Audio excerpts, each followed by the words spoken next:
me see if it's working on YouTube. So before I even do my intro and get frustrated that we didn't record, let me make sure we're actually live. Yeah, it's good. That's wise. That's wise. That's what you want to do. I see you're live, but it doesn't show me as live. Oh, I'm so live. You're also live. I'm also live. My thing's not showing as live. Nah, Oh, it here we ain't. go. Classy. Okay. Whew. Now we're live. Classy, what's up? So real quick, I'll do my quick little thing. So we have Craftmaster Productions in Hey. my top right, I think, and on your left. And we have a deep conversation. This man is very knowledgeable, and I respect that.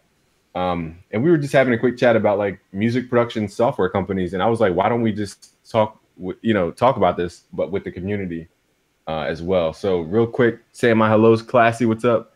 Lizzie Jizzy, Lizzie Jizzy Beats, okay. Lord Mills, Keen Jack, what's up? Or Keen Jack. Oswaldo, what's up, man? Jamar's here, Jason's here. Can y'all hear me? David's here. Can y'all hear Craftmaster? Let me know. Yo, yo. Yo, yo, yo, What yo, up, yo, Sam? yo. Ron H. Octavius. Soul Avery. What's good, King? Hey, Rufus in I'm the gonna jump. building. My boy Derek's in the chat. I'm gonna watch your live stream. Wait, it's not showing that I'm live on my YouTube though. But your chat's up, so you gotta be live. Hmm, that's odd. Very odd. I didn't even get my own notification yet. Mm. This is really odd. Like I don't see my live stream. Hmm. Oh, here it is. I'm slow. Okay. There we go. I'm a little slow. So, just wanted to check the screen. Am I blocking the whole screen? It looks like I am. Anyhow, people, we are going to talk about the future of music production software companies and what they can do to start shining in 2019. Because NAM's coming up. You heard of NAM? Oh yeah, yeah. NAM's coming up January 2019, and this is like the point where everybody's rushing to get in for NAM and like start marketing for NAM and stuff. Do you go out to NAM? Do you participate in NAM? We flew out to NAM this year, January 2018. It was fun. I mean, it was fun getting footage. Real quick, I gotta Oh, say that's hello to oh, people. that's right. You was out there with Sound Oracle. Yeah, we had like a whole event around it and everything. We had a music producer mastermind meeting. Real quick, I want to say my hellos. Sam Cole, I see you. Um, Sam Cole, I see you. Abdi Salam, what's up? Black Noise is here. My bad, I can't leave people hanging. This is family. Eric Jones, Vic's here. Bucktowns. Soka's here. Black Noise is here. Cynthia's here. What's up, Cynthia? Ayush is back. Everett is here. Okay, my bad. Had to say my hellos. And Honcho's here. So, have you ever gone to NAM before? No, I wanna make it out there, kind of just not even to look at the gear, but just to troll. You know what I mean? Because I know my favorite company knows my face, and I'm just curious to meet those guys in person and to shake their hands and to see how they receive me. Who's your favorite company? Presonus, bro. Dude. I'm Studio One gang all day. Dude, they're one gang. Did they Yeah, have a booth last time? yeah, they I don't did. think I saw the booth. They typically do because they had a Studio One booth and then I think they have their hardware booth too. I think they do them two separate. Hmm. Okay, my bad. It says the video stream. Dude, there's always something.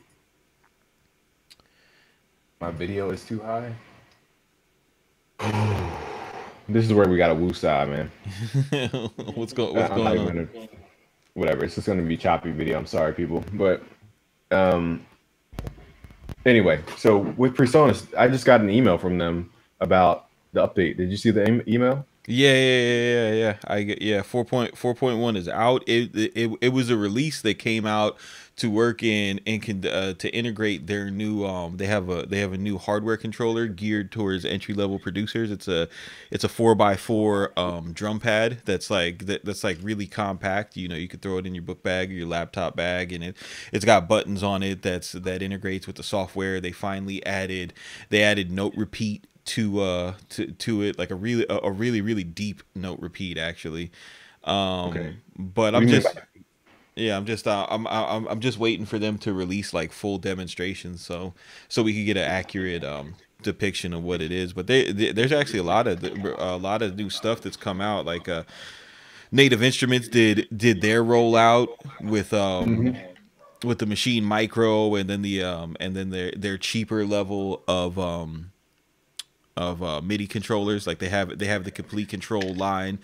without the scale lights and stuff like that. So now you could get you can get I think it's like a 49 key MIDI controller for like 149 bucks or something, which is great, because Right. Native Instruments makes great boards. I had a 2 octave complete control. It worked nice for me. I enjoyed it while I used it.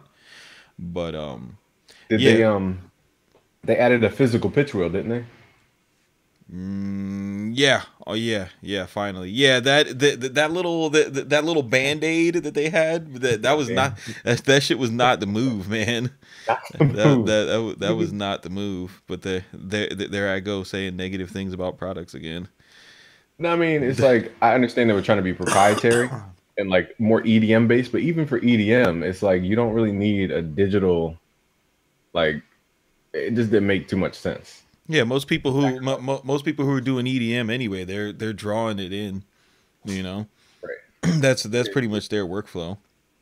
Pitch wheel, I feel like that's one thing. If you're going to get a MIDI controller real quick, make sure you get a physical pitch wheel. It's lagging because I don't know how to use OBS to be. That's why it's lagging.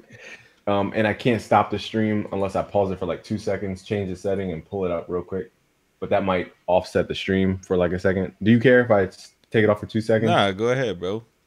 I think on YouTube it makes it a continuous stream. Give me 2 seconds, guys. I'm gonna fix this If real you quick. close it, and like I have to do that all the time. I can close OBS and come back on, and it'll come back on the stream. This sucks. I wish I knew the source of the problem. I'm guessing, but let me see. Yo, Okay. so let me talk to the Studio One tribe. You guys better go ahead, update to 4.1. I just did it right now. It's a quick, easy, seamless update. Just go on the check updates tab. There's some pretty cool stuff that I'm in there, especially now that I'm using the motif more. That the Pipeline XT with how they do the automatic delay compensation for external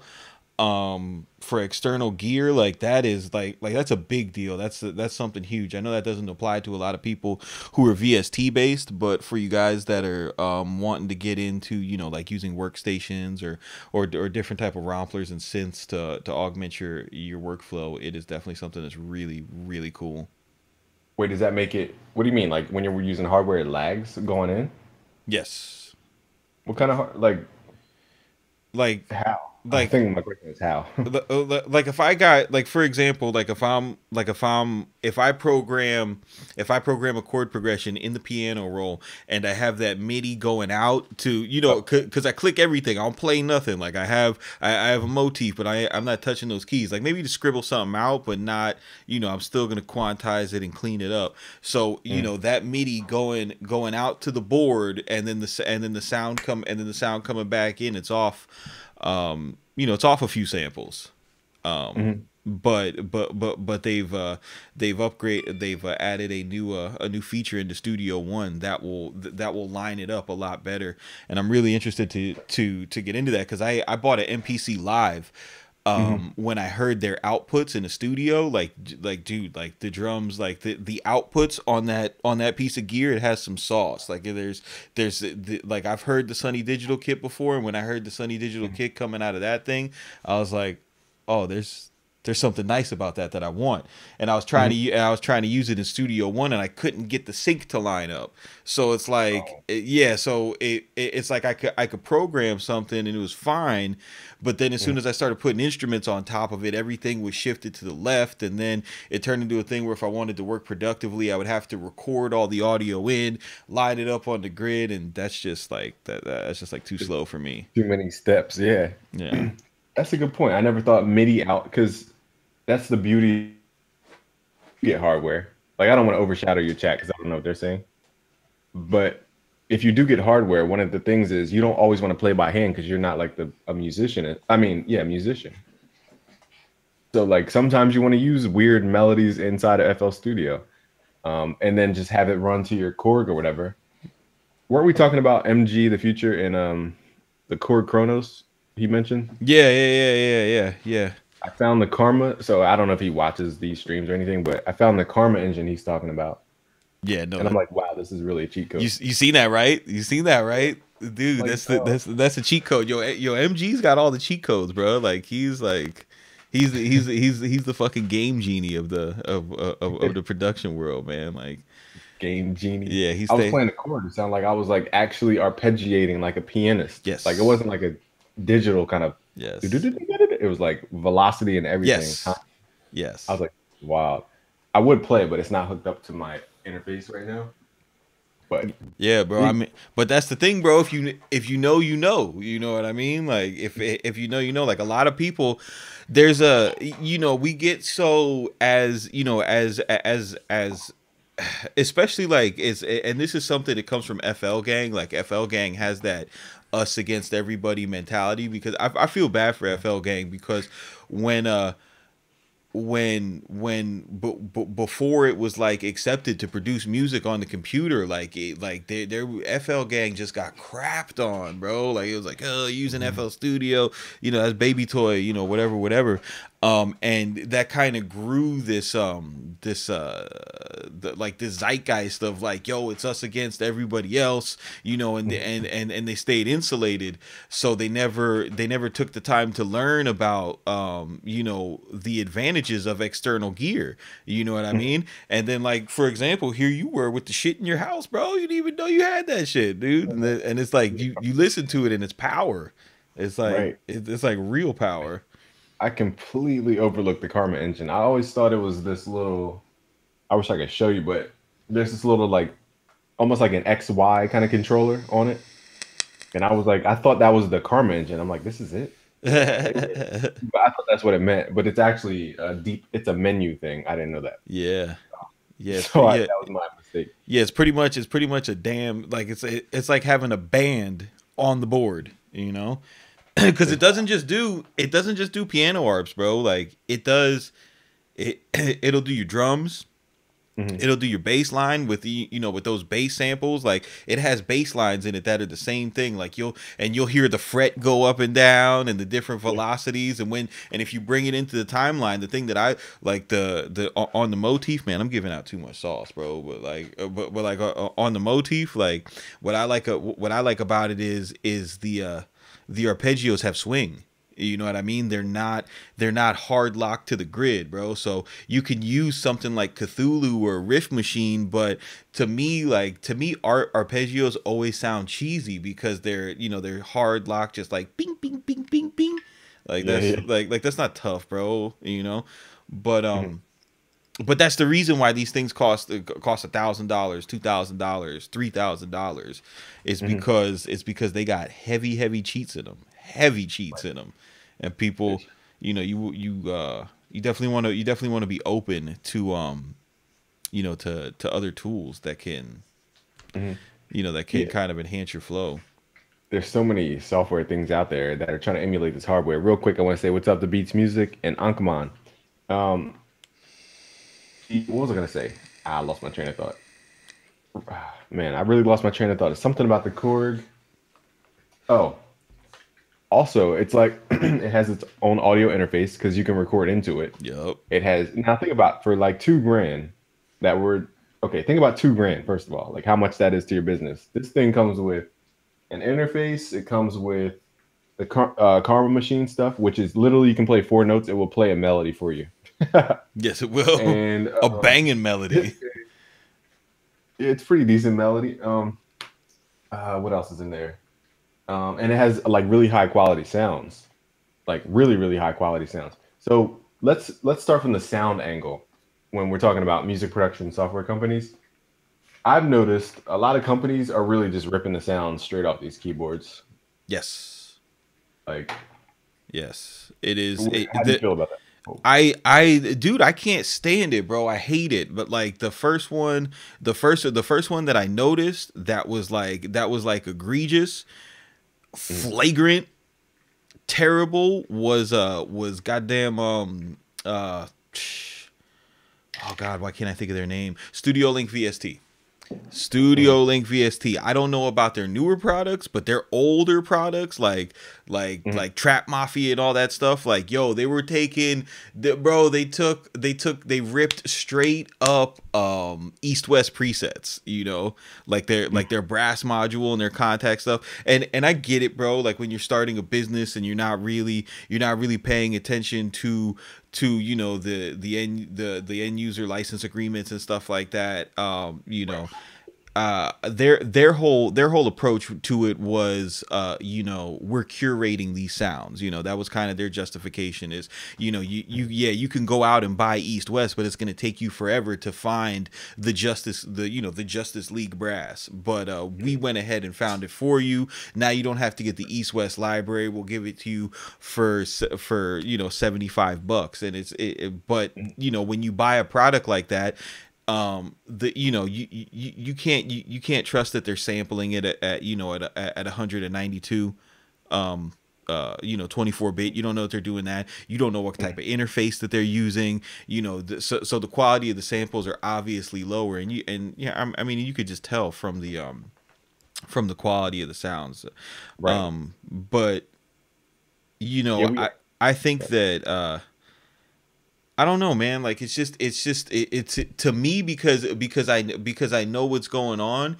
And you know, and I have a business, and I like to design samples and do sound design and stuff like that. It's like mhm, bro, like you're janky as fuck for that, dude. mhm, Like why not just point us to the stuff we need to get, instead of you know, instead of taking from it. Um mhm. and cheap sampling and stuff. Like I don't know, bro. Like I really just don't, I don't like anything that takes advantage of young producers, you know, whether it be from a sound design angle. Like I tell you, like you want to talk about stealing sounds, bro. These stupid ass emails that come out with the guy that poses as Young Chop, and it's like, yo, get the Young Chop drum kit for $97. Like I like, bro, like he had like one of those, like one of those email drop pages that, you know, buy this and then buy that and buy that. So I'm, you know, I'm looking at this stuff, and finally it dropped down to like $47, and I was like, bro, I'm gonna take the L. I know these sounds are crap, but I just want to know for myself, you know. And I'm listening to the drum samples, and you can, like, a couple of them were ripped from like actual songs. Like you can hear the background instruments on a couple of the samples. I'm just like, You're bro, like a dude. snare Yeah, with dude, like this a bell is on top. yeah, this is like the shit we used to get in like 2004 on forums, when you would go get the Neptunes kit, and it was just literally like ripped from the drum break of the song, you know. Right. But Yeah. I think I think with hardware,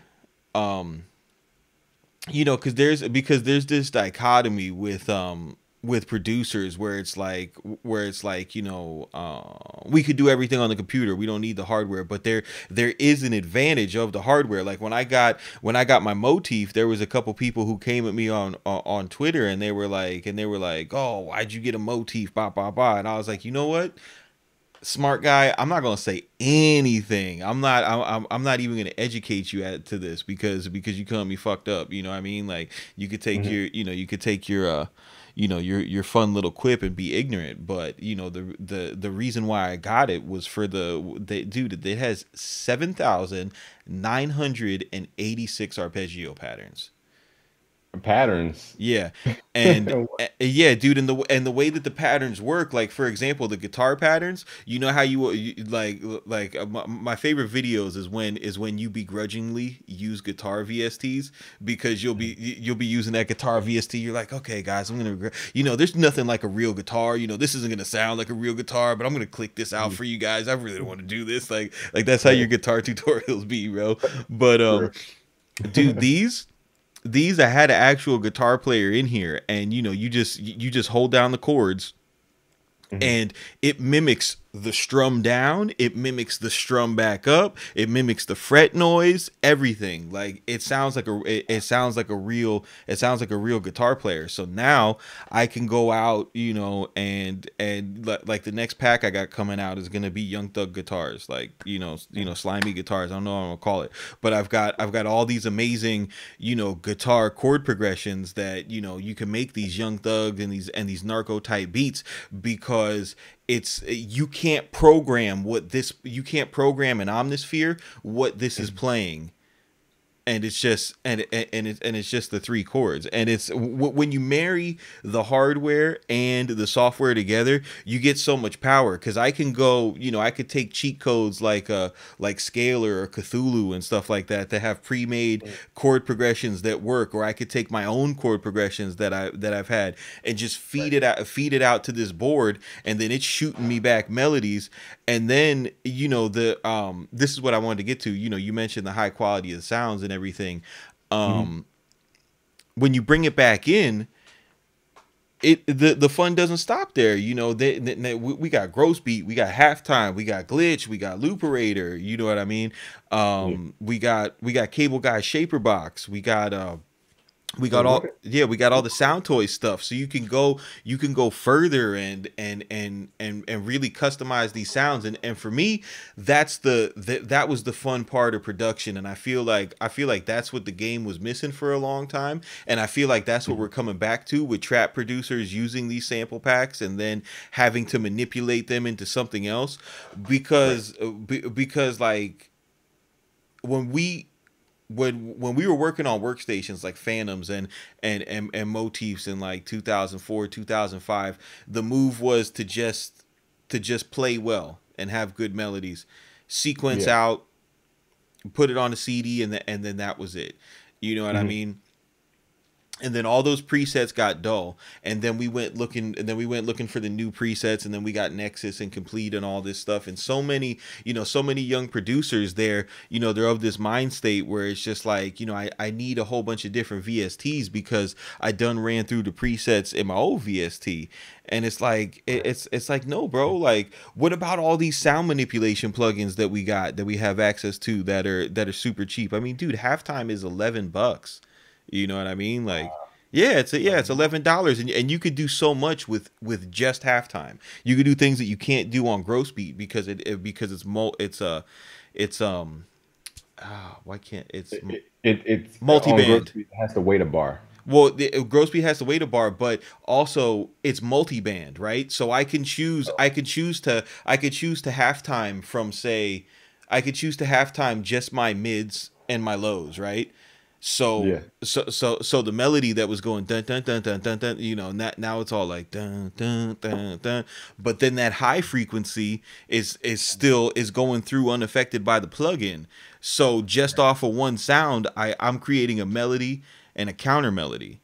But it's not natural, so it has its own sonic signature. Like that to me, that's the fun part of production, and that's what I think that's what I wish young producers would get more excited about is creating, you know, crafting their own sounds. You know what I mean? And that doesn't necessarily mean starting from a sine wave and then trying to build you know, this expressive pad, because that's not what I do. I'm not good at that. But I'll take something, like anything that I take that comes off of my motif, it never sounds dry. Like I come in, like my process is I come in, play something, and then, you know, I'm running it through a lo-fi compressor. I'm running it through, you know, looperator, re-chopping it up, reversing it, doing something.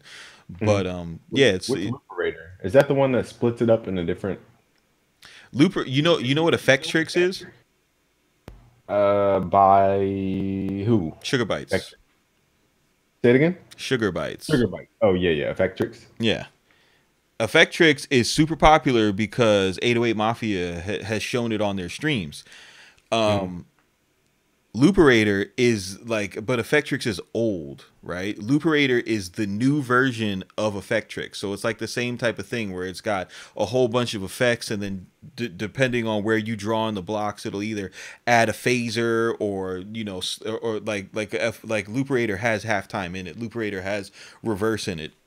Mhm. you can rearrange the chops that it's playing. It's really cool. Like it's a really Oh. cool plugin, but people don't use it because no matter how many videos I've done on it, and no matter how many times I've told people that this is the Effectrix killer, nobody believes me because Sizzle doesn't use it. You know what I mean? Mhm. It's like, oh well, Sizzle uses this, so and it's just it's crazy to me. Like I've always been the type of person where I want to get I want to get the new plugin first. You know what I mean? I want to discover the sauce first. Like I'm still waiting for the day when people figure out what I'm doing with halftime, because people are going to do it. People are going to figure out how I'm using halftime, and that sound is going to be everywhere. It's just Mhm. not there yet. That's kind of what happens with me with these plugins. And I mean, and it's natural because I'm showing my whole process on YouTube. So eventually somebody who thinks like me, they're going to be like, "Oh, that's cool," and then go get a placement and everybody will copy them. Mhm. I think music's getting to a great place. Like you said, it's all about the post-production stuff. Like Yeah. it's not like somebody can just clone your melody by typing in notes anymore. It's like you gotta reverse it 3 times and put halftime on half of it and the frequencies. So now it's getting so complicated in a good way Yep. that I think kids can be a little more creative with even stock sounds. Like Yeah. going back to the sound thing, I've heard plugins even outside of that company because I just made a couple videos using their plugins, and I found a really good brass. There's a video coming soon called Young Jeezy Trap, something like Trap. Wait till you see the video on YouTube. Like the brass is crazy good, and I hit the chord by accident, and it sounds really good. You'll see it. Happy accidents. I missed that. Yeah, Missed those, the man. chord Those. came out beautiful. I was about to hug the chord. Anyway, I use Studio Link plugins because I'm friends with Evan, who owns Studio Link. So I was just trying to like use his sounds to Oh no, sweeten I out the trashed clip. your boy. Oh my bad, dog. No, I mean it's not like we're like blood cousins or nothing. It's just fun to use my friend's sounds, like I, Trizza sounds. I I like to use got his you. sounds. I got you. I'm Take it sorry, man. personal, man. I didn't know y'all was cool, man.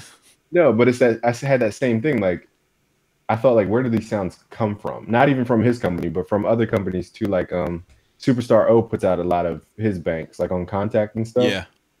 And I'm like, I know you didn't run out of studio and record brass. So like, Nah, where are you his getting these his sounds? his stuff is coming from the Chronos, man. Superstar O is like one of those is one of those producers from back in the day that Mhm. I mean don't get me wrong, like I'm not gonna sit here and say that man can't play because he could play. Boy's got hands. He has hands. But there Mhm. was some stuff that he was doing back in the day that I know was coming off the Karma engine, bro. Like, and that's why he keeps that Chronos in his lab. You know, Uh, that's I think the I got the Chronos because of him. yeah, dude. That's what that's there for. I'm telling you, bro. Yeah, But Superstar is dope. so what? At what point do we say? Because I know these companies copyright their sounds. So like, I don't know the law behind it, but like, at what level do we copyright sounds? Like, can you copyright a kick? Can you copyright a brass tone? Like, how do you copyright a sound? How's that even fair? I think that the way that it, like, for example, you have Omnisphere. You ever Yeah.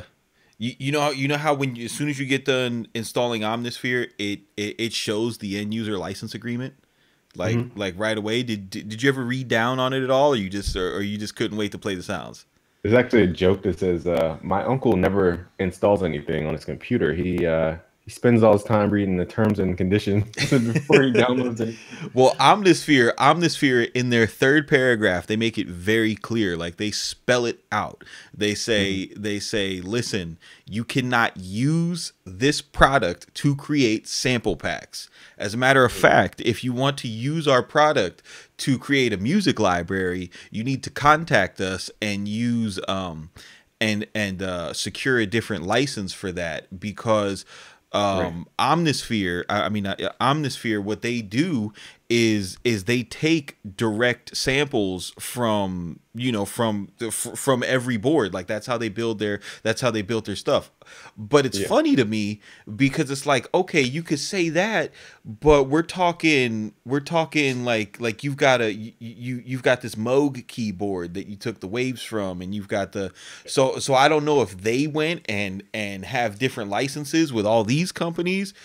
Mhm. That's interesting. but That's a good. but Hmm. But the thing is, game, like the way that software works, and I don't think a lot of people know this, is when you buy software, you don't buy the software. You know, you didn't buy Omnisphere. You bought a license to install Omnisphere on your computer.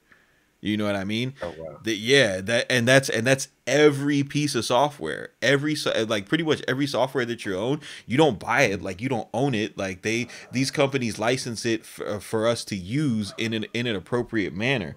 Like for example, because when I was getting into wanting to do the sample packs, you know, I was really up on, you know, reading these user agreements. Like I was like, oh, I'm gonna use I have this old sound module that I got when I first started using production. I was like, I'm going to use this one. And I went and researched it. And that sound module, that hardware sound module, they say, no, you can't use it for samples. You know, they specifically say you can't record one shots out of our board, you know? So I don't know you know, what the stipulations are with all of them. Uh-huh. That's why I get into heavy processing, man. You know, Right. it's like if you're, you know, if you're gonna come for my, you know, for my humble sample pack business, you know, okay, do you really want to put up the money to, you know, to show how, you know, reverse engineer how I, you know, sauced up these sounds. Right. And it's a weird thing because I can EQ a snare to make it sound different, but it doesn't visually look different as a waveform.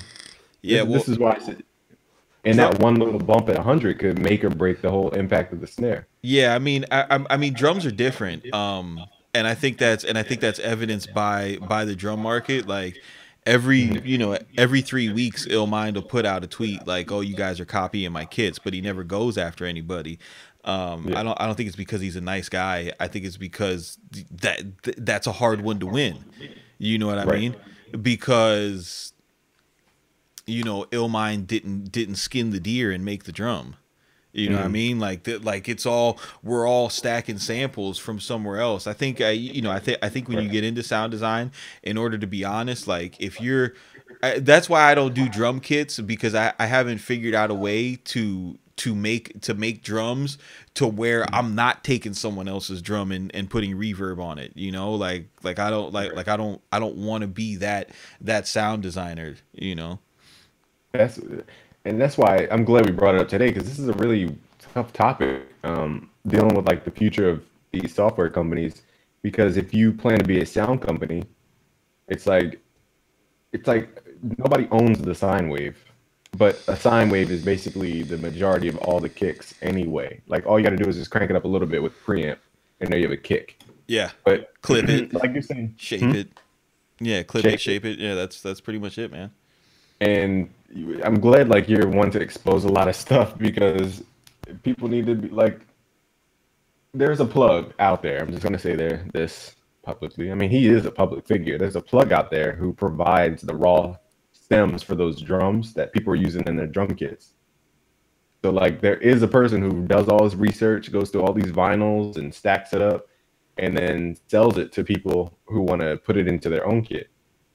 So he gives you like the raw material. I guess they chop it and do whatever to it and make it their own. But it's still like again, if you ever get a sound kit or like whatever, just be like, they obviously didn't record these kicks in a studio somewhere.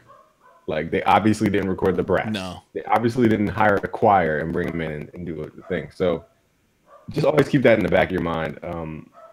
It's just a weird, a tough subject. Maybe I'll have to bring on like an attorney for IP attorney and really dig into like the sound design game. That would be very interesting.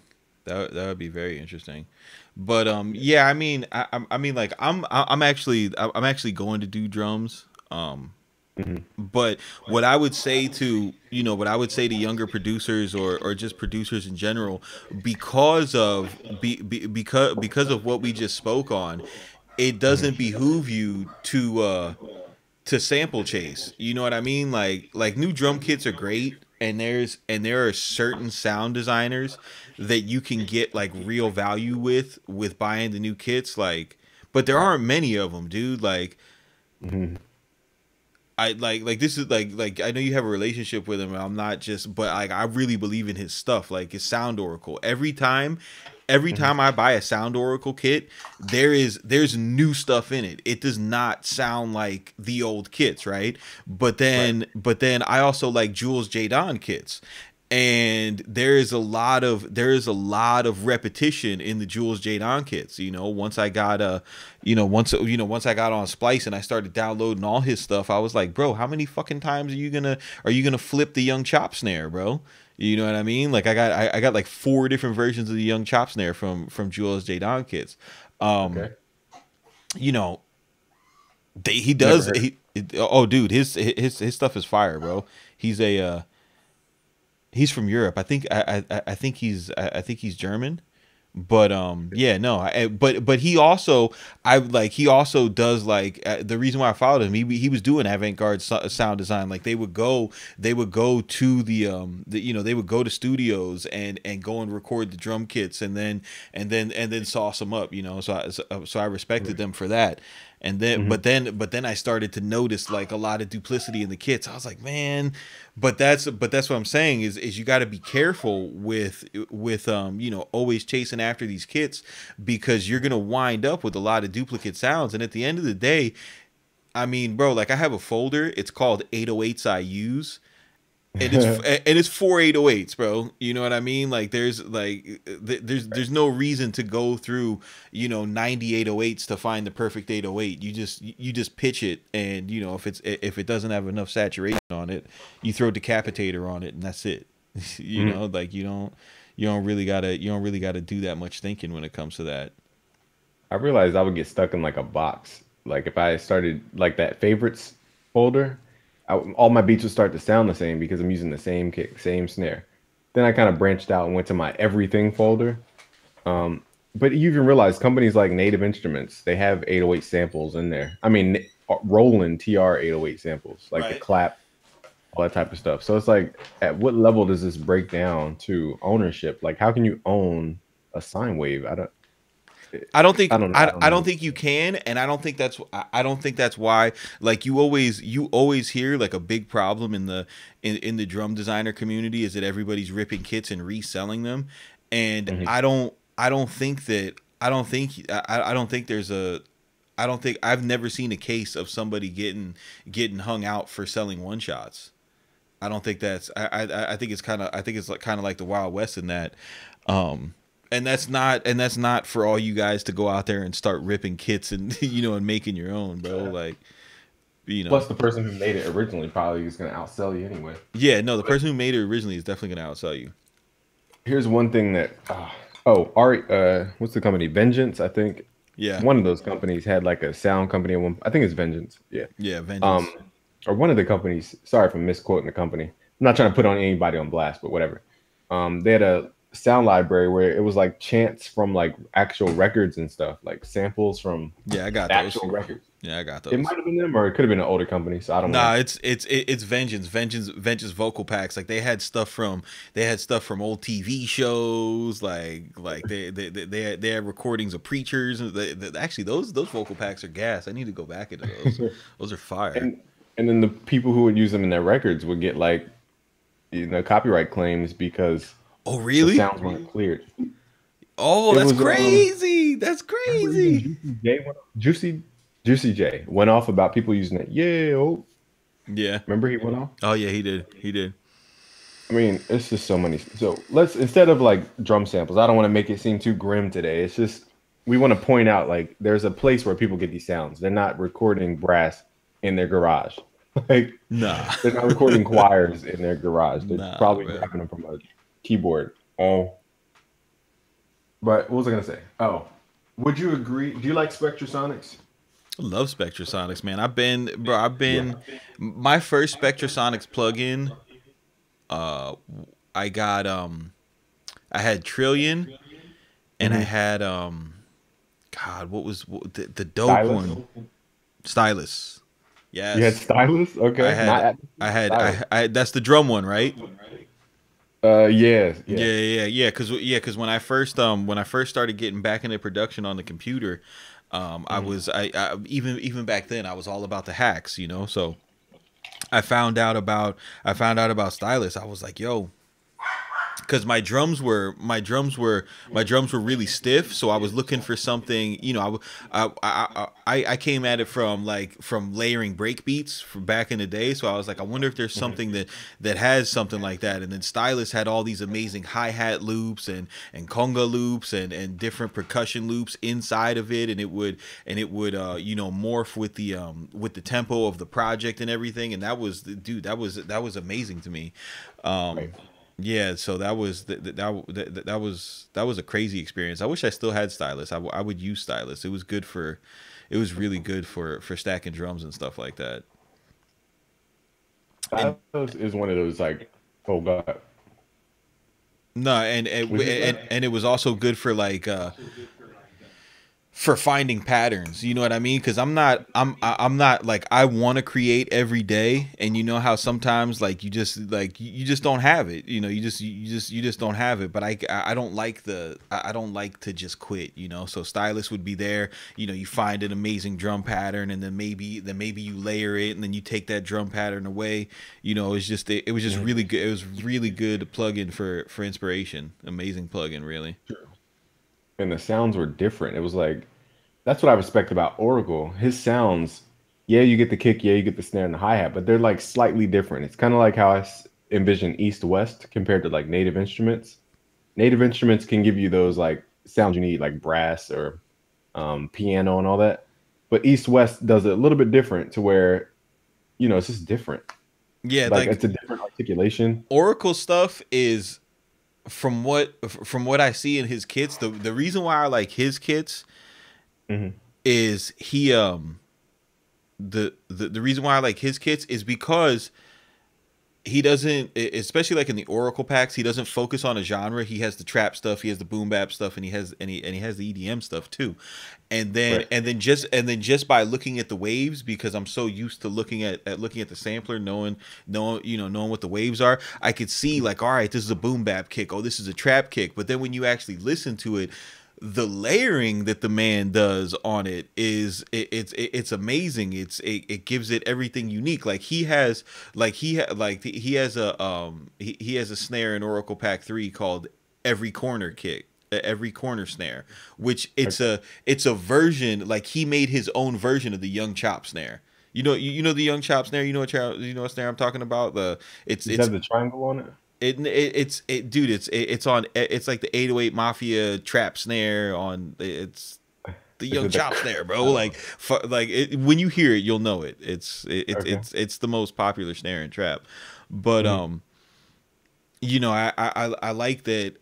You know, when the pitched hi hats were, you know, were coming into vogue, you know, Hmm. he had, you know, awesome hi hats, and then he had his version of pitched hi hats. So he would have pitched hi hats, but then he would also have like pitched hi hats that were bit crushed and degraded. Like, yo, check, check out this. Right.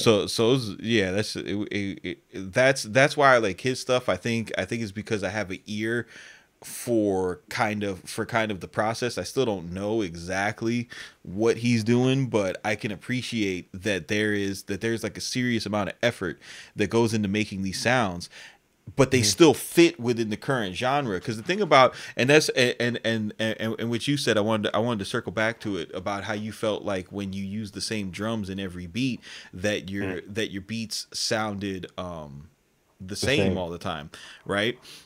But depending on what your goal is, as a producer, Hmm. I think that using the same drums in every beat for like 60 beats or something can actually help you. Like if you're like a guy who's trying to sell a lot of leases, Hmm.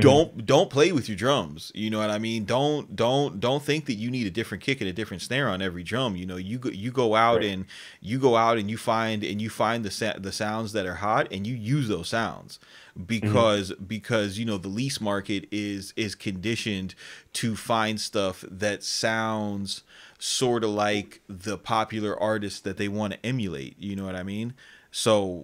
Okay. So if you wind up, if you wind up using a whole bunch of avant-garde samples, to, just to satisfy your creative urges to make something different for yourself. You're not really serving your customers. Your customers want that damn young chop snare on everything. That's what they want. And then we get back into that debate of like who owns the snare type of Yeah. thing. Um, I was gonna say with Spectrasonics, I feel like their next big move, I could be wrong, is gonna be like a guitar VST. I mean plugin, a guitar plugin. Oh, okay. I see where you're going because they got the bass plug-in handled with Trillion. They Yeah. got the keys. And now Mhm. dude, if they did a guitar plug-in, that would be that would be crazy. Yeah. That would be absolutely crazy because just off of working with the motif, like I already know what's possible with with arpeggiation and with having the samples of the different the different strums and the different velocities and the different and that's really what they do. Game is they do a whole lot of you know extensive sampling with like you have Keyscape, right?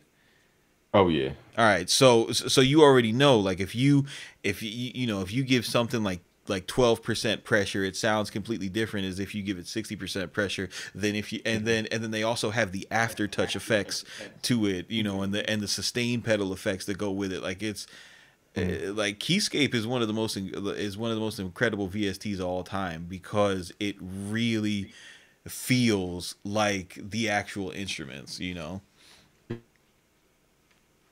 And it's like five. Like, you can get. I only use like the grand piano and like the Rhodes. I don't use the other stuff too much. But even still, getting those sounds, people would spend like 2,000 a keyboard just to get a get just a good grand piano sound. Yeah, no, facts. So I feel like the depth on it. Here's one thing I realized on my chord Chronos, having those fully weighted keys makes you play a completely different way. Well, yeah, because the bounce back it's just a different feel. Whole different vibe. Even way different than the semi-weighted keys that I have here with my um complete I think S61. It's called Control S61. Even with this keyboard, it doesn't have that same. You're gonna not play piano like a pianist would play piano. I mean, you would kind of, but not really. Like it's a whole different ball game when you have fully weighted keys. So a lot of people they want all these melody tutorials. Half of them don't realize you need fully weighted keys to get that same melodic feel, and you even play differently because you have to hit the keys harder. You have to like. Yo, that is a huge thing, and I don't think that a lot of tutorials touch on this. Is Mhm. just how important velocity is. You know what I mean? Just Right. velocity and also the randomness of keys. You know what I'm saying? Because the way that when I started really getting good at production, when I started leveling up a lot, my process was I had I had a group of friends who they were a band and they gigged as a jazz band, they gigged as a reggae band, they gigged Mhm. as a rock cover band, right? And these guys just loved to play and they had all the time in the world. And then Mhm. on Sunday we had what was called Hip Hop Sunday, and I had this I had this album that I was rapping on that I did with me and a couple friends, and what we did is I worked with them to recompose all the beats. So this is how I first got into like real production. Like I'm tracking their instruments and lining everything up. So and I'm working with I'm working with like horn players, saxophone player, working with trombone player, working with working with keyboardists, working with bassists, and working with guitar players, miking amps and stuff like that. So what I got away from that experience was because I would try to make melodies in Logic on my own, and it sounded so terrible. So I would watch the keyboards player's hand. I would watch the guitar player's hands as they were playing, and then I would Mhm. kind of imagine in my head, um, you know, I would be able to translate that into the piano roll. I think that's one of my cooler talents. It comes from construction and being able to read blueprints, because Mhm. because of my day job, I get like this drawing and it's just a bunch of lines, and then I have to, Right. I have to build it in the physical world. So like for example, when I hear a song and I'm listening to a melody, Mhm. like I don't care if y'all believe me or not, but when I'm listening to the melody, I can visualize the piano roll and fucking draw the notes in. You know what I'm saying? Not the actual pitches, but the timing. You know what I mean? Right. So, and that's something that I think is super underrated with computer producers. And that can really level you up if you can get around a musician or somebody who plays, and you can understand, like a lot of producers don't understand don't understand the two hands thing, right? You know what I mean? So they'll only draw their chords within one octave. But somebody who really plays, especially nowadays with like the Young Thug style beats, and the way that it's so piano heavy, and like Right. really expressive piano, your chords progressions, like they're not little block chords in an octave, like they're spread out across 3 4 octaves sometimes. So that's Mhm. something that you kind of want to put into your mind when you're programming. And kind of the way that I teach how to do that is, if you're a computer producer, go ahead and program it in one octave, but then start clicking them, and shift up, throw the third up into the next octave, throw that fifth down, add some inversions, and really try to fill out the piano roll, because I think that the way that a lot of people's process works is they'll program instruments octave by octave. Have you noticed that? Well, yeah, I didn't notice that, but that's like advanced though to like think that way.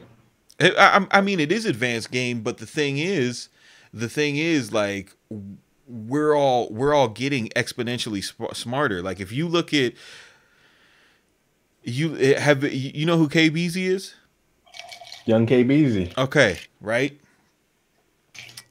A Yeah. producer, a producer like KBZ, with his level of like programming knowledge, and mixing and effects, dude. Uh-huh. Guys like that didn't exist in the early 2000s.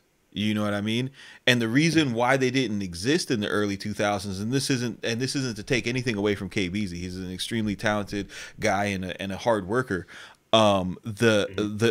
But the reason why somebody like that at that age can exist is because all of this knowledge that took years to get from begging people who didn't want to teach you. Now there's people who will freely give it away to you. You know what I mean? And it's almost like a Matrix moment. If you're 15 years old, you could spend a whole school year experimenting on FL Studio, and by the time you're a junior, like, you can be lit with your skills.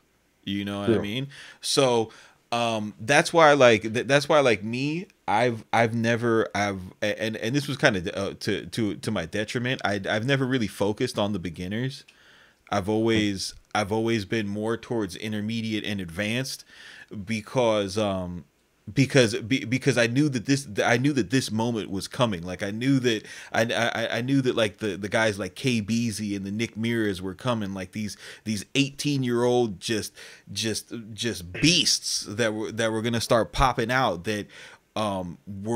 were even at a younger age, were equipped with so much, with so much knowledge and talent, and the ability to apply it. So yeah, I don't shy away from advanced thinking, because I feel like everybody's ready for it now. They're ready for the next step. I feel like we're at a space where everybody knows how to make beats right now, game. Mhm. I feel like everybody knows how to make beats, and I feel like that's why there's such a call, online in the community, to learn, okay, what do we do with them now? How do I sell my beats? Because 4 years ago, nobody was asking how to sell beats. You know what I mean? Nobody cared. The most searched thing was chords, you know? Okay. Now nobody cares about chords. You know, everybody wants to know. Everybody wants to know what to do with these beats. It's you just pulled up a thought from before, which is the Karma engine having that built-in arpeggio. So it seems like there's no one plugin that has the guitar and the arpeggio functionality at keyboard. It's you have to combine it with like what's it called? Chulu? Cthulhu. Yeah, yeah. You need a couple. You need a couple cheat codes. It sucks, man, because I'll have people I'll have people come by and want to cook, and Mhm. I've got this string of cheat codes, or I'll run it in my live stream. You know, people like on my site, people have asked me like, "Yo, what are the plugins I need to to do what you do?" And You're right. I'm like, "Oh, well, okay, you need Melodyne Editor." Uh, Together, but we lost you for a second. No, no. What I was saying was, some people, a lot of times people like to see my cheat codes, and I'll show them like the chain that you need to do what I do, because I mean, dude, I could, like, one of the things that I do is I'll go to like Vinyl Frontier, right, and I'll listen to there's an Italian composer that I really like. His name is I'm gonna butcher it, but it's like Armando Trivoli or something, and Okay. he did a bunch of like movie soundtracks, and the chords, he does like a lot of dissonant chords, a lot of suspended seconds and stuff like that. Um Mhm.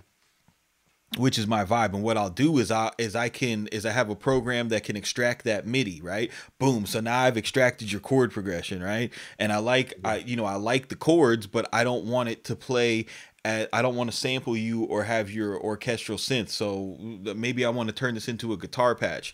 So now I gotta take that MIDI, send it out to the keyboard, send it back, and now start processing the sounds like that. Um, Right. but yeah, there's no plugins that do that. But to talk about the future of music production, that's kind of the moment that we're converging on right now. Like, there is Right. a what's this company? It's called UJam. Okay. If you guys go on Google and type in UJam, and boy, What you see? that's a scary website. UJam, so yeah, check them out, dude. They sell a whole bunch of genre specific tools that will it'll make the beat for you. Okay, and like, Wait. When I pulled up UJam, it pulls up UJam Fitness. Let the music drive you. It's oh like a no, workout class. I'm just playing. There's another search. It's called UJam Instruments. yeah, UJam instruments. Okay, I'm looking at the page. Okay, you said it does what again? Genre specific beat maker. They have a boom bap drum machine. They have an EDM drum machine. They have a trap drum machine, and the patterns aren't trash. They have melody generators, and actually their guitar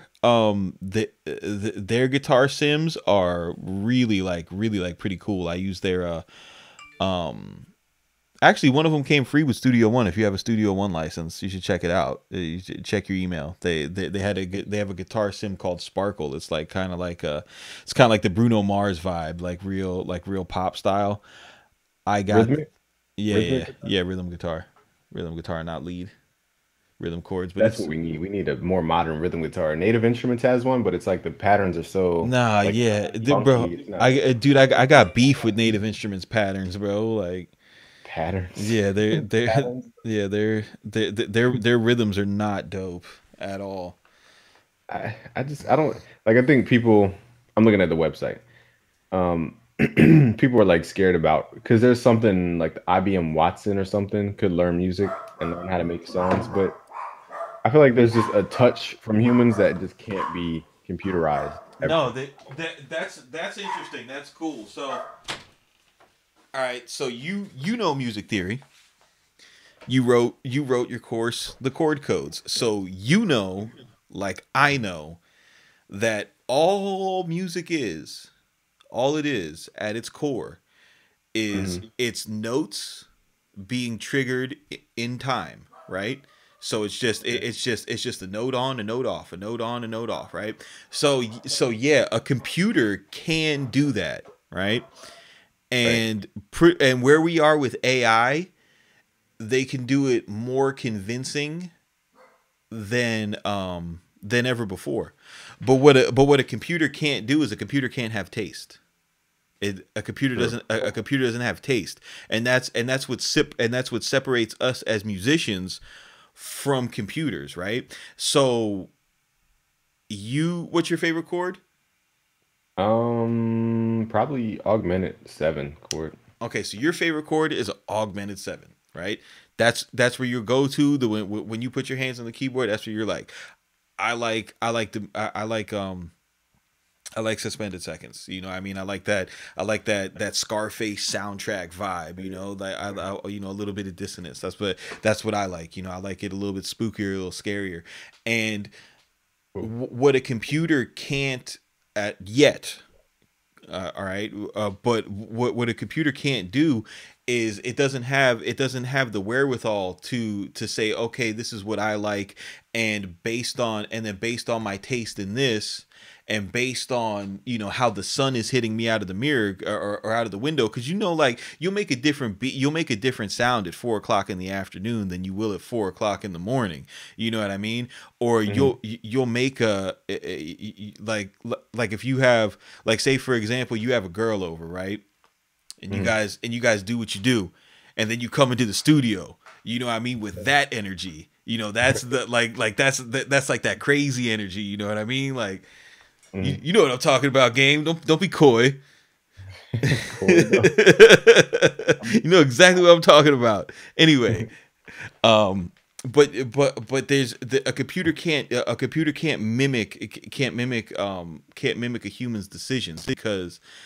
because they're not truly random. You know what I mean? They come from even people who make quote unquote uninspired music, they're still inspired by something. You know what I mean? Hmm. Yeah, and for example, like pitch bends. Sometimes I randomly want to just pitch bend it down or randomly pitch bend it up. And there's no formula. I don't know. It could be a formula No, to there it. is a formula. Maybe they'll take trends and like look at the data. No, there is a formula. The thing about AI is, and shout out to Grimy Needle. He just wrote this in the chat. But if you feed if you feed a computer, especially with how they can analyze stuff now, if you feed it, you know, all the pop songs, like if you fed it all the number one songs for the past 100 years, Yeah. it will write you another a number one song, Cool. as far as the beat. But what it can't do is it can't write the vocal part.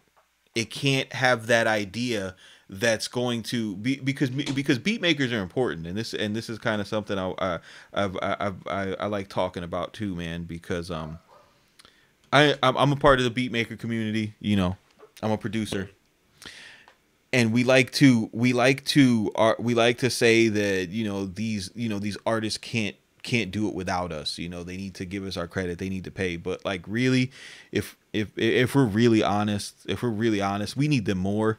We're not stars, you know what I'm saying? Like we're not stars, we're not go outside people, you know what I mean? We're go Right. inside and be on the computer people. Like let's keep it real. Like, we don't really want to be on the stage, you know what I mean? Like, we don't want to open ourselves up for that type of criticism, and be under that microscope. But there are people who, they have such a powerful spirit, and they connect with people. Like, you take someone like um take someone like Tupac, rest in peace, 22 years gone. You know what I mean? He wasn't necessarily the most talented lyricist during his time. There was a whole bunch of people that rap better than Tupac, but the presence of his spirit on a record, and the way that he spoke and enunciated and used alliteration and Mhm. used rhythm, it connected with everybody all over the world. You know what I mean? And that's what the computer can't do. They can't forge that human connection. True. You just end it randomly and abruptly. You go from like this high energy to like nothing in like 2 seconds. It's like I gotta catch up to the transitions. Yeah, I agree. And we used to do live streams on YouTube doing beat critiques, and people would send in beats that they were like beginning producers, but I would like rap over them or sing over them and make them more interesting. So it shows that it's a two-way street. It's not like one or the other. It could be more heavily artist influenced, but some beats are just so good you don't even need, I mean, you do need an artist on it, but it could be anybody. I'll tell you what. There's I don't think that's true, bro. I don't like we have this narrative right now that because the artists aren't necessarily as lyrical as they were in the 90s and the early 2000s, that the beats are doing most of the work. But Yeah. I don't think so, man. I it's the artists who are connecting with the people, like it's like, yeah, it might be hard to understand what Young Thug is saying, but Hmm. people enjoy his melodies, man. Like people like they always talk about it like, yo, it's a vibe. Like we lay the sonic template, and we put the backing, and yeah, it has to be good. It has to be original, like it has to be dope. But Hmm. but nobody buys instrumental albums, bro. You know what I mean? Like Yeah, of course. not in hip hop. They might do it in they might do that in EDM, but they don't do it in hip hop. But here's my side of the argument, I guess, is that not saying that we don't need an artist on the track, but that specific artist doesn't necessarily need to carry it. Almost like a movie. When you're casting for a movie, some movies Will Smith carries the whole movie, but there are some movies that are so good it doesn't really matter who's acting in the movie. Like the movie is carrying whoever's in it. For example, the beat like Plug Walk. The beat is so good. I mean, there's like 1,000 remixes, but we still enjoy the remixes of it, even though it's not Rich the Kid. So what about remixes? Do we What about really like, though? Do we really enjoy the remixes? What's your favorite remix? that was a bad example. Yeah, it's a terrible example. But actually, here's a beat that people like. That was kind of like classic hip hop beats. Who Run It by G Herbo. Yeah, That yeah, beat, boom, yeah, boom, yeah. Of boom. course, of Everybody course. kind of ripped it their own way, in my opinion. I mean, Yeah, I as yo, those things, they frustrate me. I those things. yeah, dude, I hate them, bro, because it's like, bro, there's so many nice producers out there, and these rappers just want to make a song over somebody else's beat, and it comes from that mentality, dude. It comes from that mentality of the rapper thinking that the beat is the most important thing, right? But none of those remixes stand the test of time. Okay, none of them do. A perfect example is you remember 50 Cent's run? Do I remember his run? Yeah. You remember his run? Do you remember what he did before Get Rich or Die Trying? um, the half a dime song or like the half No, 50 dude, he song? 50 Cent before he got with Dre, the way that he got popular was he redid everybody's beat. What everybody credits Lil Wayne for inventing, 50 Cent actually did that. And what he would do was he would mimic the chorus with a sing-songy feel, and then him and Banks and Tony Yayo would get up and talk murder shit. But what they would do is they would do it on the big commercial songs. Like they would remix a Mariah Carey song, Ashanti songs, like all the songs that had sing-songy choruses, and then he would take the cadence, and he would just keep the cadence and make it more gangster. And Yeah. a lot of those songs were actually better, or we thought at the time they were better than the original, and that's what and that's what made him a sensation before he did his Dr. Dre and Eminem Get Richard stuff. Icahn. But nobody knows those songs anymore. You know what I'm Hmm. saying? Nobody, no, nobody's going around listening to the stuff that came out of the So Far Gone challenge. You know what I mean? Like everybody had a remix of a Millie, right? But Hmm. if you hear that a Millie beat, and you don't, and then you don't hear a millionaire, 1 millionaire, you're gonna be mad. You know what I mean? You're gonna be tight. And at the same time, you don't want to hear Lil Wayne's version of "I Ruled the World." You want to hear Nas on that. So Hmm. I think that I think that right there is the evidence enough to support that I'm not going to jump out the window and say the producers are important, because that's not true. But to Yeah. support that, the artist is the most important part of the puzzle. They really are, and I think that's what separates a producer like me from a lot of other producers, because and you talk about this a lot, the mentality of service. You know what I mean? Like I come into a situation working with an artist as I'm part of a service industry. You know what I'm saying? Like, what can I do for you? You know what I mean? What is it you're going after? Not like, oh, this is this is my price. You gonna pay it. Hashtag no free beats, gang gang. You know what I mean? Like, you want to go into things with more of a collaborative process, and understand and respect that this person who is working with you, that you truly do need them. You know what I mean? Because if you didn't need them, you wouldn't be on Twitter texting Illmind and DJ Pain 1 on how to sell beats, right? Because you don't need no artist, right? So you don't need to sell beats. Doesn't matter, right? No, that's our whole goal, is to get is to get these guys to work with us, whoever it may be. And like, to go back to your movie analogy, like, yeah, movies could be recast, but then there's those people that make the movie. Like, could you imagine Ace Ventura if it was Pauly Shore, bro? I don't even know who Pauly Shore is. Okay. Said Just take Jim Carrey and replace him with a bland comedian from that Like, could you imagine Ace Ventura with Kevin Hart? Ace Ventura. It's such a silly role. Exactly, dude. Because there's some people. That's what you're looking for. You're looking for the stars. Like, you're looking for those people that have that spirit and that energy that can take like Ace Ventura is a horrible idea for a movie. Like, if you really think about that, like Ace Ventura, pet detective, he's going around trying to find the kidnapped mascot for the Miami Dolphins. That's the stupidest idea for a movie ever, dude. And it's and it's a classic because Jim Carrey was a star. I mean, dude, nobody else could have done The Mask. You know what I mean? Like, I think it's I think that's one of the top problems with the state of the producer community as a whole is we're very adversarial with artists.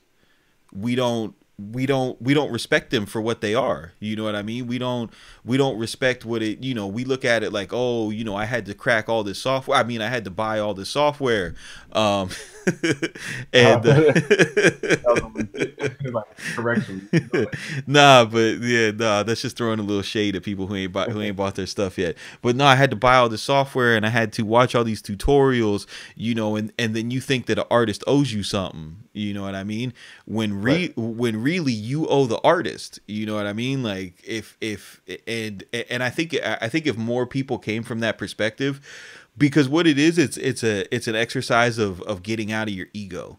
You know what I mean? Like, and I think that's that's where the really special creation happens, and that's where, like, what you were touching on with the human touch. You know what I mean? But you can't get to real if you come from a perspective that it's just like, oh, I need to be paid to do anything, and you're not interested in what this artist is doing, and you're not trying to assist in their vision.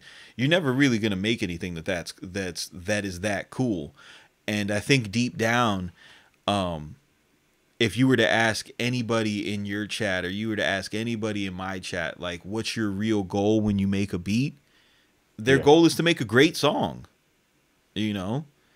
True. But the artist is that plugin that you can't buy, fam. You know what I'm saying? like that, like, plugin. Yeah, dude. Like, that's the sauce. And it is a weird game, like, because I know sorry, I didn't eat today. I keep yawning. Oh, you missed the Chipotle bowl.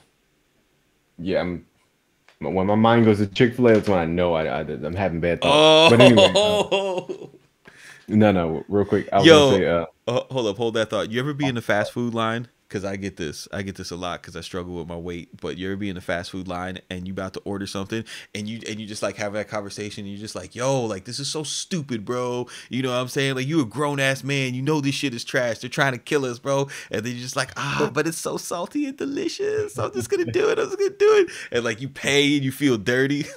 I don't have to walk of shame after leaving, but I mean, Oh, dude, I be feeling shame. But go on. I didn't mean to fuck up your point.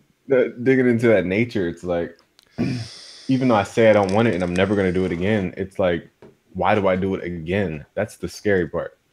Yeah. Even if that's the way, I don't know. I don't know why we continuously do stuff we say we're not going to ever do again. Yeah. Like I said, I would never order Chick-fil-A. That same day I ordered Chick-fil-A. Dude, it's the salt, bro. I forgave them that day. Dude, it's the salt, man. If you think about it, here's a fun one. I know you like it when I go here. If you think about what humans have done throughout the course of history for salt, bro, like, bro, like, No. India, like Britain, like the like Great Britain, pretty much like damn near enslaved all of India just over salt. You know what I mean? Like so, like so many European conquests were fought over chicken seasoning. Like real shit, bro. Like once once the Europeans found out what saffron was, they were like, "Whoa, we're burning your whole shit down. Give me that saffron." You know, salt is super powerful. That's why companies, you know, like fast food companies, their food is so salty because it's like sugar. It's a drug. It flicks a chemical reaction within us that just makes us want it more and more. Because when you eat that Chick-fil-A, I don't know if you ever noticed, but like you'll feel like for that 5 minutes you're in the truck or whatever and you're eating, like you'll feel good. You're like, this is so good. And then just give it 5 more minutes. You know what I mean? And then that sodium starts going through your body and you start sweating a little bit and you're like, oh man, why'd I do that? That's that conversation you said with yourself, dude. But that's my belief on it, dude. I mean, bro, people killed indigenous populations just to get to their salt banks, bro. I didn't even know it was that serious. It's no wonder Christ is talking about salt, salt of the world. Yep, that's be the salt of the world. Yeah, dude. When you go back through the language, you could see all of that. That's why I didn't know it was like that treasured. But yeah, I love history, man. Once you get like a headache from eating, that's when it's like, okay, like that's when food you just like look at yourself like, why am I killing myself? But yeah, where I had a point before all that. I forgot where I was going. I messed you up, bro. We started going to the salt mine. My bad. Let me look in the chat. I forgot what we were talking about before that. Darn, I had a point though. Oh, the remix thing, I think, right? We're talking about remixes. Yeah. I don't know. I lost track. But with these software, let me just, as a safeguard, I always go back to the title. These software companies, I feel like there's a lot of room to evolve as long as they keep listening. I think it'll. Do you feel like there are any good listening companies out there? I think that Presonus. I know that I use them, and if you guys think I'm a shill, I don't care. But Presonus listens. They do listen. They're invested. I know that they listen because when I've jumped out the window and I've said negative things about them, people on their team have contacted me directly, like, hey man, it's really good to have a vocal voice in the community because it's somebody who works there, and they were like, and they was like, I really like that you came out and said that stuff, that was actually some of the stuff that I was trying to push through on the beta, but the programmers didn't understand why that was a valuable thing. Keep making your videos showing your workflow so that we can build a catalog of information, so that when we do the next build, it's something that maybe we can implement in the next version of it. They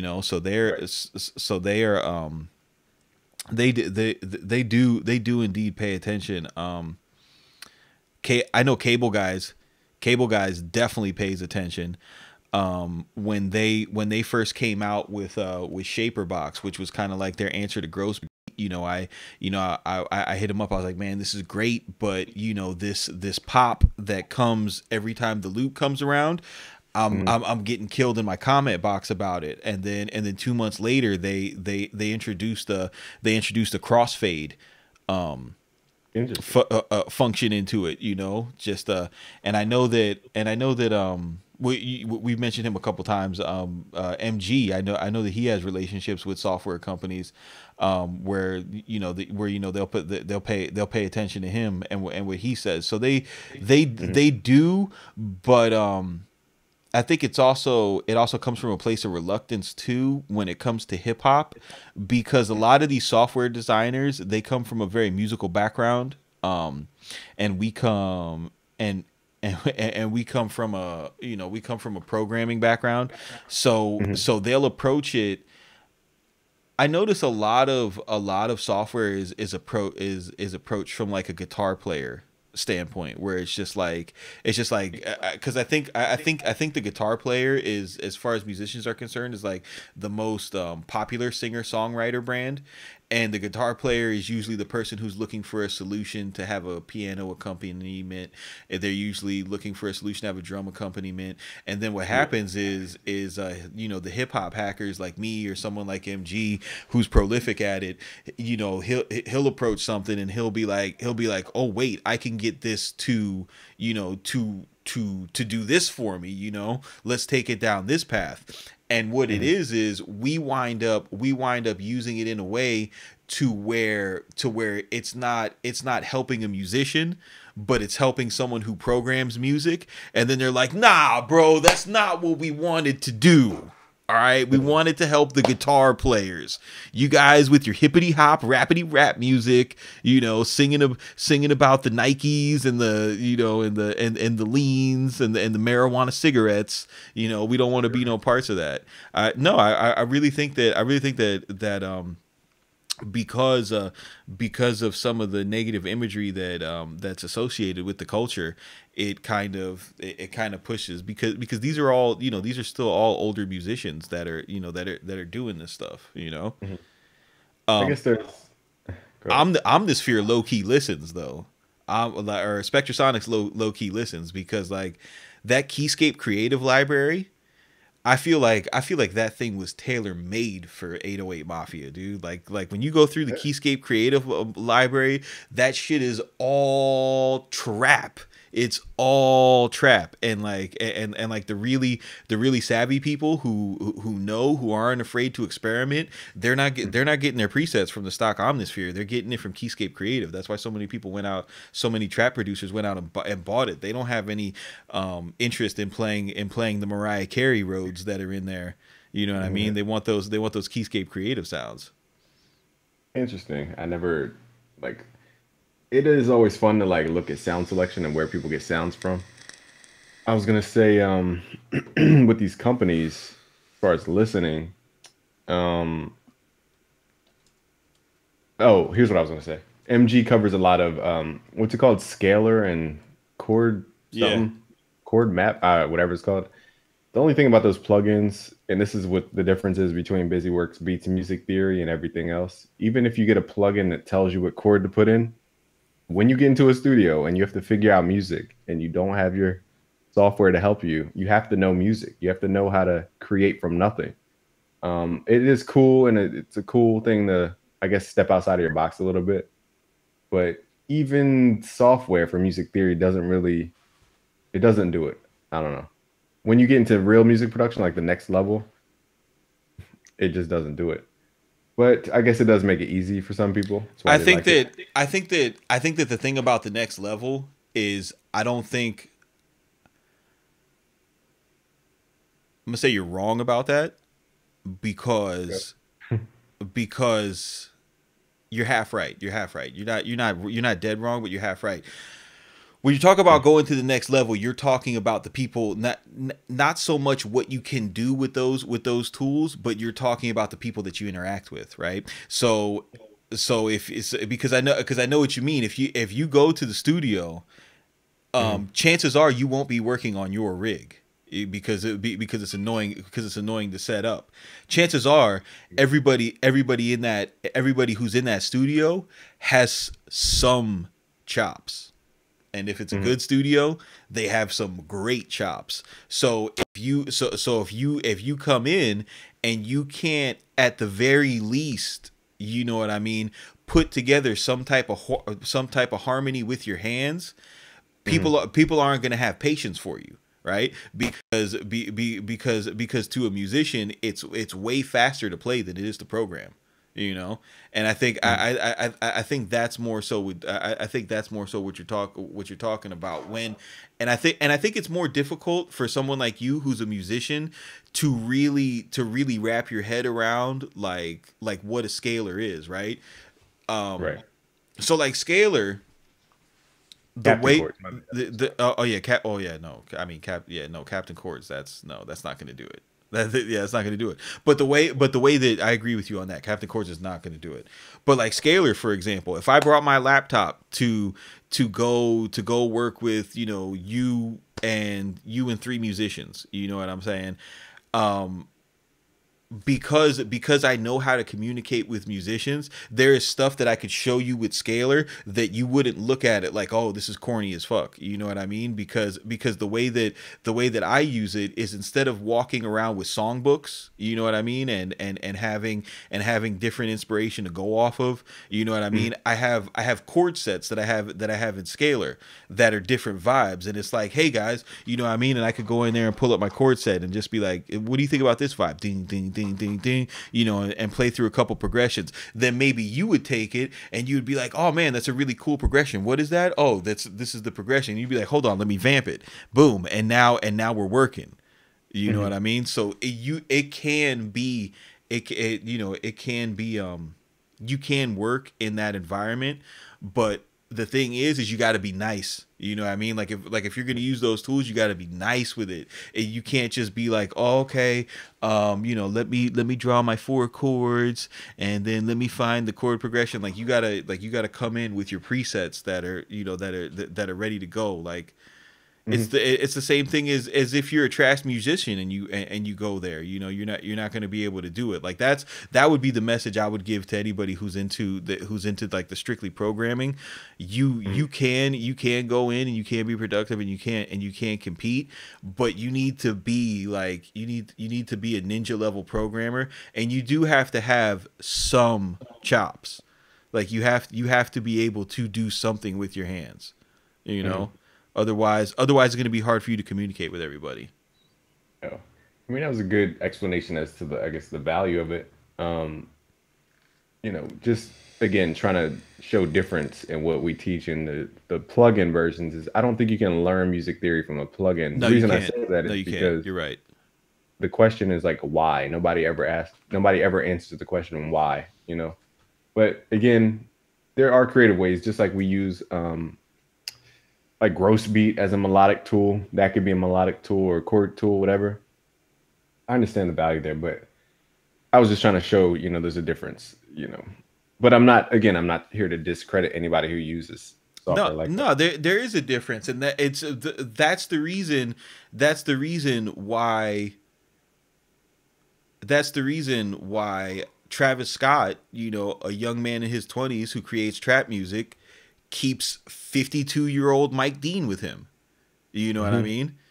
Because Mike Dean plays his ass off. You know what I'm saying? Right. And Travis Scott, you know, Travis Scott will take it and flip it and manipulate it and stuff like that. Like if you look at like if you guys like you guys that have, if you've ever heard of Mike Dean's name and you don't really know what he is, look up this song.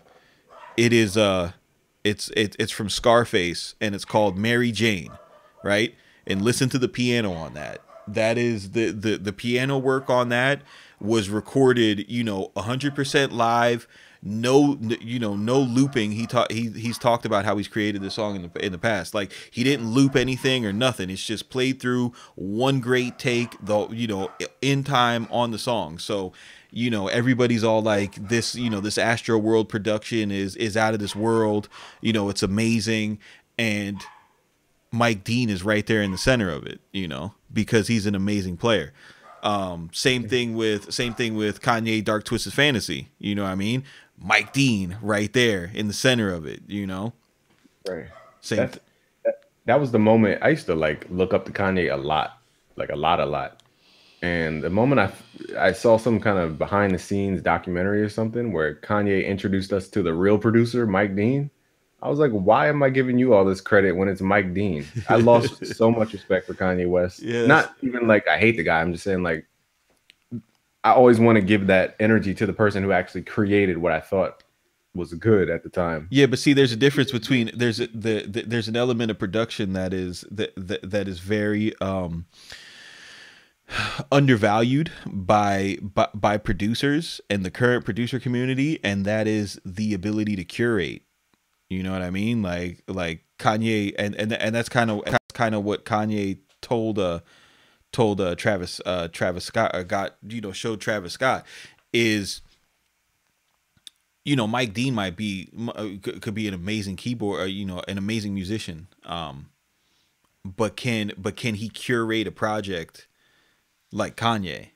Because you can have a whole bunch of people playing on Dark Twisted Fantasy, but if you don't have Kanye in the room, those songs don't get picked. They don't get arranged the way that they get arranged. You don't have that person that's saying nah, turn that down. I want this to be the loudest part. You know what I mean? So the most to me, as far as production is concerned, the most, and that's why I don't ever knock somebody who has a bunch of people in the room. I think that's how you make the best music. I don't think that music is supposed to be an individual. Music isn't supposed to be a one-man show. You know what I mean? It's only a one-man show because we have machines. But before that, it was bands, and there was typically Right. one guy in the band who curated everything. He was that guy. That's why the Beatles didn't work out, because John and Paul had a problem with who was going to curate the stuff. So Yeah, I didn't know that. yeah, so like, dude, like me and you and somebody else, like we can lock ourselves in the studio for 3 months, and we say, okay, Game is gonna be the producer, so you're gonna curate, right? And then the next 3 months I'll be the curator. We'll have two completely different projects. You know what I mean? Because the hierarchy of the contribution is different, and production is all about taste. You know what I mean? That's how we make all of our decisions. Then that goes back to the presets and the sound design and everything is it's just a series of a whole bunch of macro decisions that create the final product.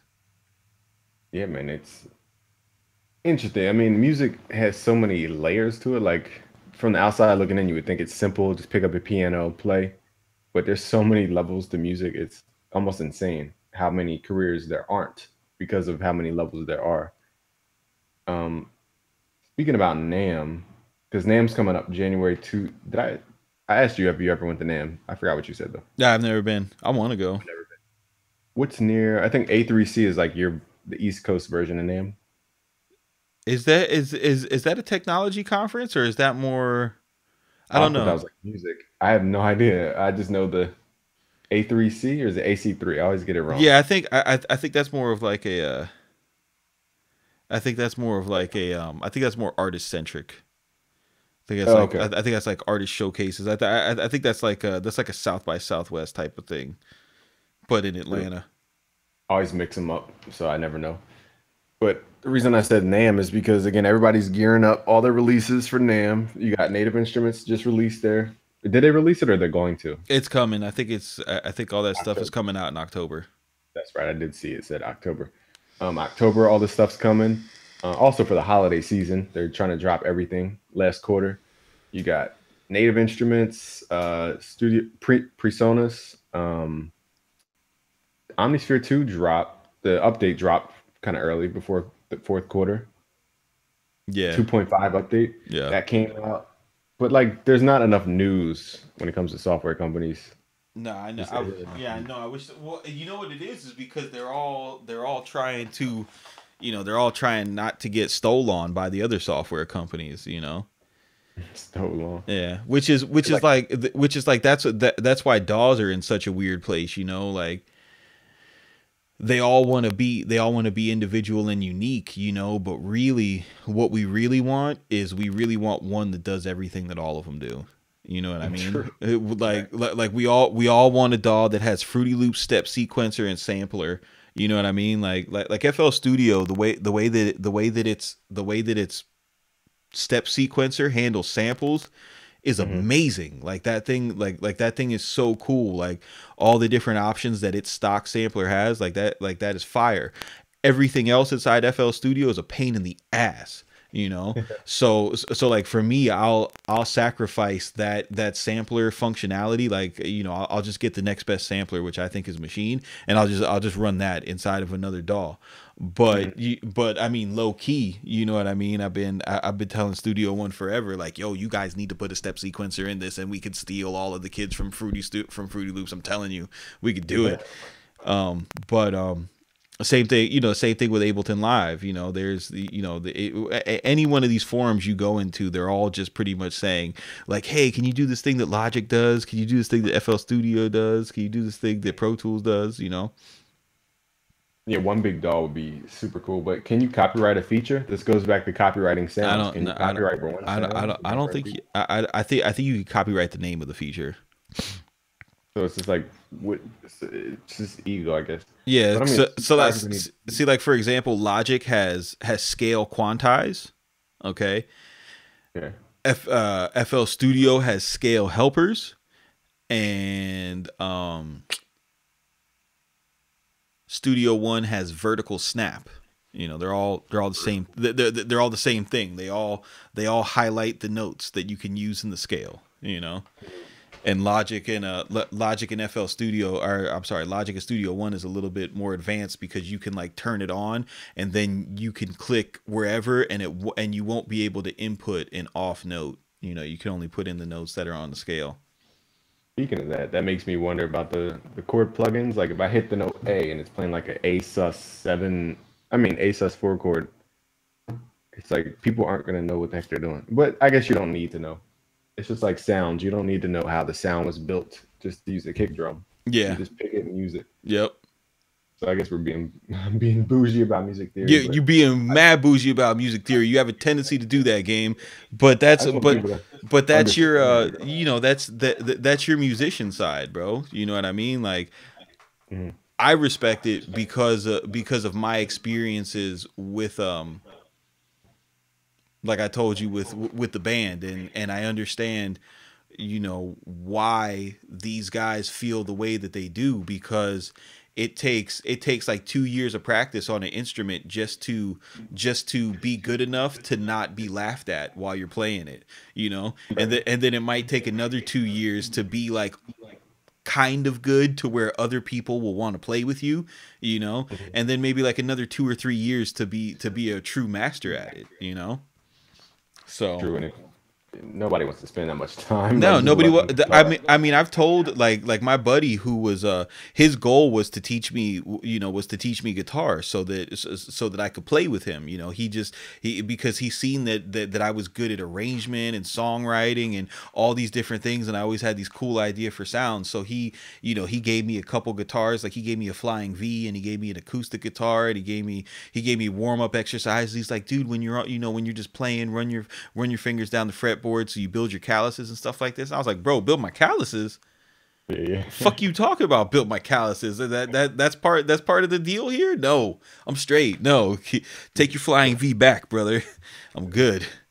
Flying V, is that what you said? Yeah, no, yeah, it's a guitar. What It's is the that? it's the cool one. It's like a triangle, and then it looks like a V. It's Flying V. Oh, because I was gonna say, like, if you get calluses, if you have a girl and you get calluses, I mean, you gotta sacrifice. You're either Yeah, trying to get calluses or yeah, you're trying to get a girl. yeah. But No, for real. um, yeah, there's so much coming. I hope to cover as much as I can. You cover a lot of stuff now on Yeah. your channel. I mean, I cover everything. I try to. I don't. I know that I teach inside Studio One, and I know it's hard for people I don't know why, bro. Like it's hard for people to look at someone working another DAW and extract the information. But I teach music, you know what I'm saying? I teach music and arrangement and rhythm and timing, you know what I mean, and patterns. I don't do a lot of videos talking about like how to, you know, how to use Studio One. You know, everything that I do comes from a musical background. Oh yeah, and what was I gonna say about Studio One? Something about Studio One. I forgot what it was. Man, I have thoughts and they just escape me, and I sound like an idiot trying to capture my thought. It was You need to about eat next Thursday. it was. Yeah, yeah, I didn't eat. My brain's slowly dying. My mentor taught me mixing. He was using Pro Tools and plugins I didn't even have at the time. So it's like people.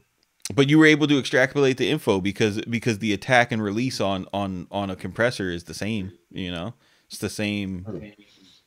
You know, it's the same Same functions. exact thing. But people, I don't know. They're just they need it how they need it. But I gotta punch out. All right. I'm like slowly falling over into oblivion, I bet that up, bro. and I need Well, to man, I save myself appreciate the before I time. It was crash. good. It was good connecting with FL Gang. I appreciate y'all boys. I respect you, even though I love trolling y'all on Twitter because y'all so damn sensitive. Want y'all What a tag! Studio One gang. I appreciate y'all, man. I'm gonna get. And I will catch up with you guys soon. Appreciate you, man. All right, bro. Peace. Yeah, in the stream. Yeah, dude. I rarely do I have to clock out.